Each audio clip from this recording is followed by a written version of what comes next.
Meditations for Every Day in the Year by Bishop Richard Challoner. January 17th. On the consideration of God.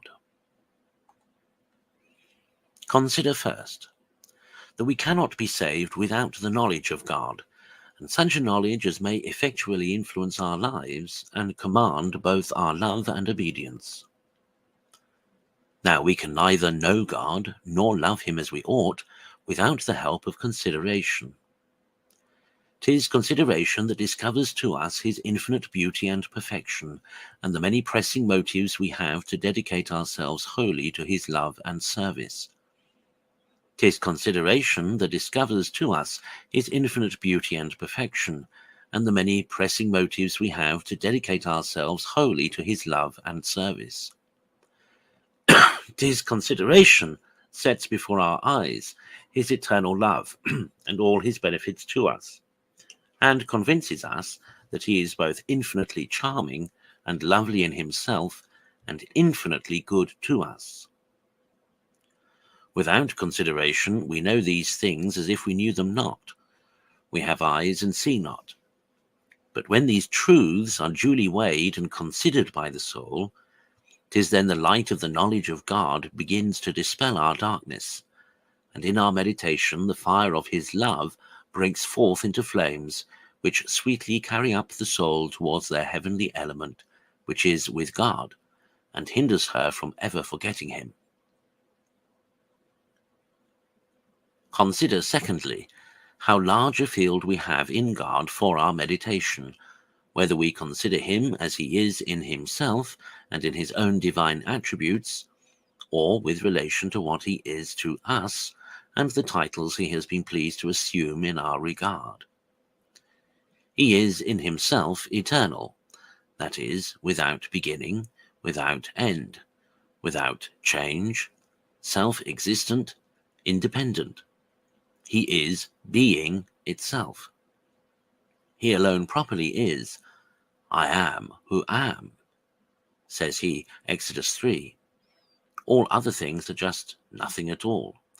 They have no being but from him and in him. He is the being of all beings. He is immense and incomprehensible and every way infinite. He fills heaven and earth, creating, preserving, moving, ruling, supporting all things. He is infinitely wise, infinitely powerful, infinitely good, infinitely just, infinitely merciful. He is beauty itself, truth itself, and all perfection. See, my soul, what an immense field we have here for our consideration. It has no end. Here is more than enough to employ us for all eternity.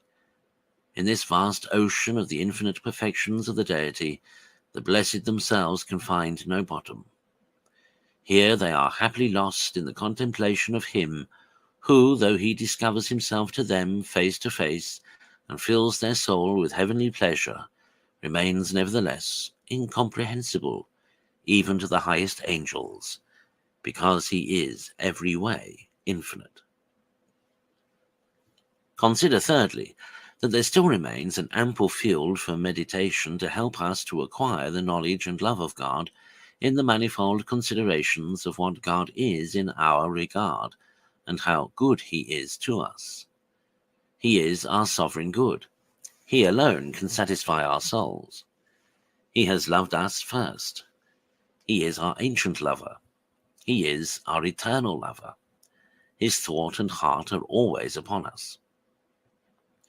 He is a disinterested lover, a most faithful and most constant lover, whose love never forsakes them that do not first forsake his love. He is our Maker and our Redeemer, the best of fathers, the best of friends, the spouse of our souls. He ever desires to come and dwell with us and in us, and to impart all his heavenly treasures to us. In a word, to give himself to us, and to take us to himself.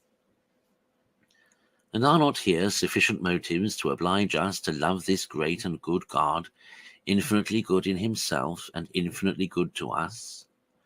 Is it possible that a generous heart, made through love and for love, should hold out against such pressing considerations as these, so far as to refuse a return of love?